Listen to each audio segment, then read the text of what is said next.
Part 2. Chapter 8. It was 10 years later, and Jordan sat in the school auditorium, bored out of his mind, while the principal tried to settle the kids down long enough to introduce the guest speaker, a local news reporter. Jordan was embarrassed, surrounded by other 15-year-olds who didn't know how to act. Morons. Principal Garfield was also clearly embarrassed by the way the kids were acting in front of the local celebrity, Deirdre Marshall. She was an elegant African-American woman, like his mother, in a red blouse and black skirt. Jordan was immediately smitten. The dimly lit and very large auditorium finally began to quiet down. It seemed like the entire sophomore class of Anderton Ridge High was packed inside this room. The school was still fairly new, having been built 4 years prior. As Miss Marshall spoke, Jordan looked about until he found who he was looking for. Connor waved at him from a few rows farther back. Jordan returned the wave and then faced forward again. Miss Marshall went on to explain the importance of school and believing in your dreams and so on. Jordan listened respectfully, but her words left little impression on him. At 15, he was sick of school and didn't want to think about his future. He had no dreams to follow. He blamed his father for his lack of ambition. Dad made his living writing cheesy thrillers. They sold very well, though Jordan doubted his father enjoyed writing them. Jordan had walked in on Dad once while he was writing. Dad had looked like he was in a trance, never blinking or taking a break from typing. Jordan stood there in the doorway for nearly 10 minutes without his father realizing he was there. Jordan could tell that, to his father, writing was a job that paid the bills, nothing more. To Jordan, however, writing was like therapy. He started keeping a journal 2 years ago, chronicling his horrific nightmares. He often dreamed of a black creature with horrible pink lips all over its chest that tried to suck out his soul. The dream had been so vivid that he felt like he was actually there in its hellish home. Every time he dreamed about it, the creature seemed to suck out a little more of his soul. Jordan always awoke feeling lifeless. The audience suddenly began applauding, and Jordan realized that Miss Marshall had finished her speech. He clapped as well, even though he hadn't listened to most of it. The students began filing out of the auditorium. Connor ran up to him. "Would you bang her?" he asked Jordan. "Who?" "That news chick." "She's pretty." "That's not what I asked." "Would you bang her?" Jordan asked, refusing to answer. Connor ran his fingers through his gelled, blonde-tipped brown hair. "I'd bang her all night long." "Fantastic," Jordan snorted. "Why do you talk like that?" "Because I'm a kid." "Your roots are showing," Jordan joked as they walked into the cafeteria, located just outside the auditorium. "You should get blonde tips too," Connor said, smoothing his hair down. "A black kid with frosted tips? Why would I do that to myself?" "You're only half black," said Connor as they got into the lunch line. "That reminds me, are you going to visit your mom next summer?" "Probably." "I hate getting stuck with your dad all summer. Why did my mom have to kill that guy and go to the crazy house?" Connor always seemed more than happy to tell anyone about what his mother had done to her boyfriend a decade ago. He barely remembered that night, seeing as he was only 5, but he always tended to go into graphic detail about how his mother had ripped her boyfriend's face off after he hit her a few times. Surprisingly, the story made him popular around school, especially with the girls, since he told them that incident taught him to respect women. Jordan and Connor joined a few other kids at a circular table, and Jordan immediately started dipping his chicken rings into his mashed potatoes.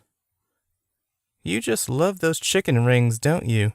said a pretty redhead named Erin. Jordan nodded and smiled. He liked her a lot, more than she realized. "Maybe you should cut back on those," said the boy next to her. "You're getting a little chunky, I think."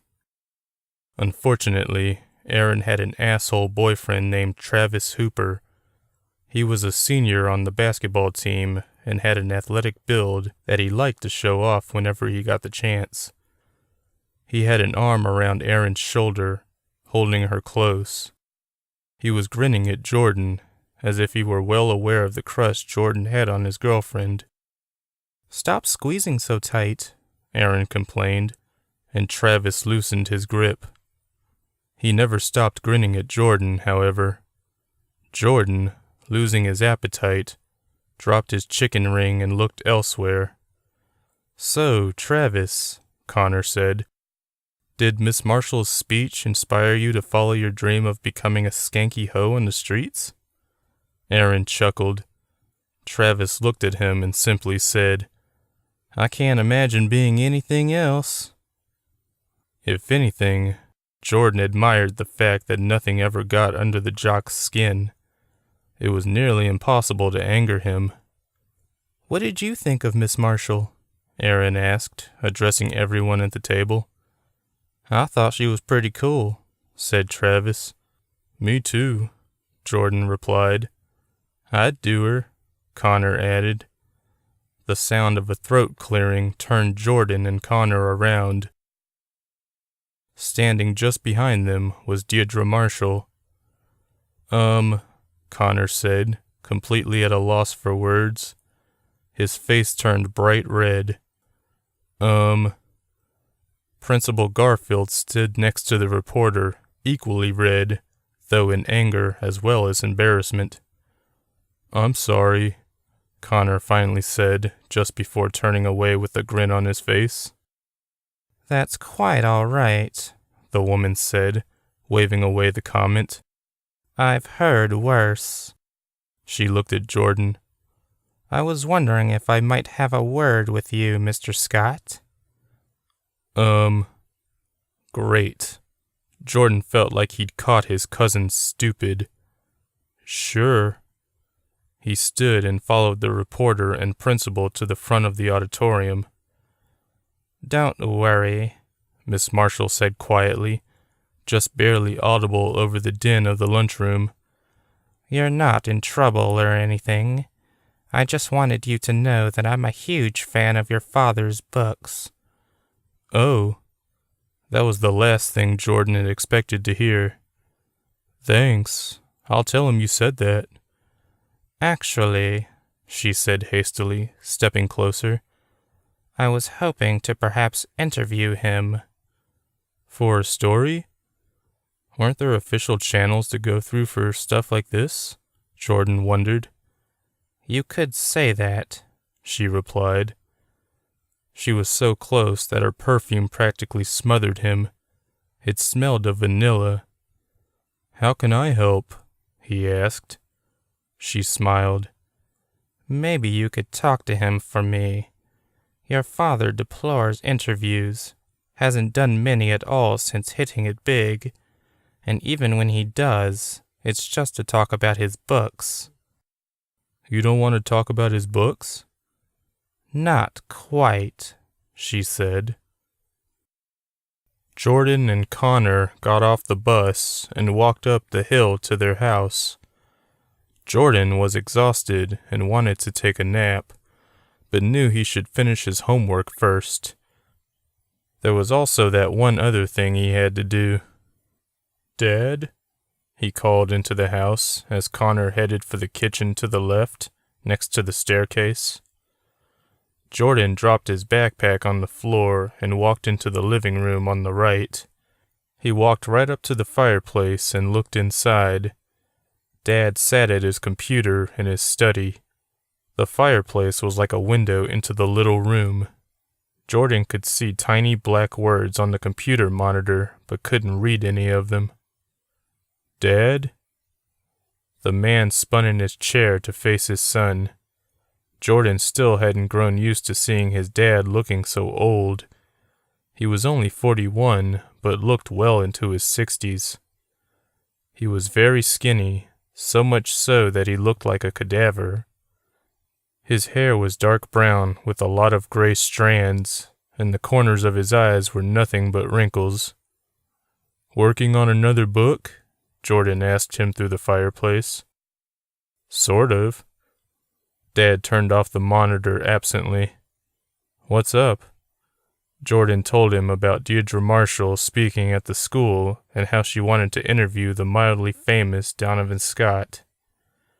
Dad's face darkened slowly. "I'm not interested." "Why not?" "Because she just wants to ask a bunch of personal questions that are none of her business." "Like what?" Dad sighed. "Son, I said I'm not interested, and I don't want you talking to her anymore, okay?" "No problem." "Need any help with your homework?" "No thanks." Dad spun back around as Jordan left. He heard his father typing away a second later. Jordan grabbed his bag and headed upstairs to his room. As he lay down on his bed, he wondered why Dad hated talking about his past so much. Of course, there was all the misfortune that plagued his father's childhood, but there seemed to be more to the story than just the deaths of Jordan's uncle and grandparents. Jordan knew he would get nothing from his father, and decided to ask Mom when he saw her next. For now, though, he had homework to do. An hour into his work, he heard a shrill voice coming from downstairs. "I'm home," Samantha announced. Jordan sighed and tried to get back to work. He was sprawled across his bed with his books and paper in front of him. He preferred working from there rather than his work desk.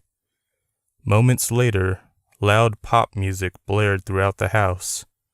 Jordan groaned. That woman loved Cher. Jordan hated Dad's girlfriend so much. They'd been together for nearly 10 years, but Dad refused to marry her for some reason. Jordan didn't blame him, but why keep her around? It was as if she fulfilled some need. Jordan quickly abandoned that nasty line of thought. Samantha had moved in a few months after she and Dad's first date, and seemed content with the arrangement. She never hassled him about marriage or kids, at least not to Jordan's knowledge. Jordan grabbed his MP3 player and attempted to drown out Samantha's music. He could still feel the beat, however. He sighed, turned off his own music, and went downstairs. There he saw Samantha dancing by the fireplace, weaving her way around the orange couch. Jordan looked through the fireplace but didn't see Dad in his study, so he went down the 5 steps that led to the long den that ran the length of the entire house. There was a bathroom on the left, directly across from the kitchen, a bar, like Great Aunt Cynthia's, and a comfy gray couch in front of a large HD TV. This den was very comfortable, and Samantha, thankfully, usually stayed away from it. The bright living room 1 level up was her domain. Connor was in the backyard, bouncing on their trampoline. Jordan went out onto the porch and watched him for a moment. He could barely hear Samantha's music anymore. The evening was growing cold, and he could see his breath misting in front of him. "Jump with me," Connor said between bounces. "It's too cold." "Jump warm." "That's not a complete sentence." "Get your ass up here," Connor said quickly. Jordan climbed onto the trampoline. As he jumped with his cousin, he looked to the dark woods that loomed behind the house. Their home was part of a court and was the closest to these woods. Jordan often wished Dad had picked a different house. He didn't like being so close to this dreary forest. Connor often joked about going camping in there, but Jordan never found it funny. "You afraid of the Texas Devil?" Connor asked clearly, despite his bouncing. Jordan looked at him. "There's no such thing." Connor stopped bouncing. "Sure there is. It's out there in those woods, waiting for helpless victims to wander in. One of these days, it's going to get tired of waiting, and it's going to come out and start taking people from their homes. We'll be the first, of course, since we're the closest." Jordan stopped bouncing too. He was 15 and didn't scare very easily, but Connor had spoken some truth. A few people had died in those woods over the past decade. Police suspected a bear or wolf, but others chalked it up to a mythical beast called the Texas Devil. "I wish it would take Samantha," Jordan said before he could stop himself. Connor guffawed. "Me too." He started jumping again. "I think I can talk Aaron into camping with us, if you want." Jordan, who had also started jumping again, did a double take. "First of all, Dad would never let us go camping in there. Secondly, Aaron has a boyfriend." "Who's a total dick," Connor added. "Yes, but that doesn't matter. She still has a boyfriend." "You're afraid to tell her how you feel, aren't you?" "Yep," Jordan answered immediately. He refused to let his cousin drag him into this discussion. Jordan wasn't sure how Connor had found out about his feelings for Aaron, but ever since, Connor barely let a week go by without commenting on the situation. "I think Uncle Don is going to propose to Samantha," Connor said a moment later. "No way! Why do you think that?" Jordan's heart raced. "I heard them talking about it in his study, you know, through the vent in my room." "But they're always fighting," said Jordan. "I was hoping they would break up. Who brought up marriage first?" "I think she did. I came in the middle of it after using the bathroom, so I missed the beginning." "Jesus Christ," Jordan muttered, causing Connor to chuckle. He almost always did when Jordan cursed like that. Connor claimed it was because he always looked to the sky and apologized to God every time. Jordan never noticed himself doing that, though. "We should break them up," Connor offered, bouncing higher. "That sounds mean." "She's mean. She deserves it." The back porch door opened, and Samantha poked her head out. "Dinner!" Jordan jumped off the trampoline, starved.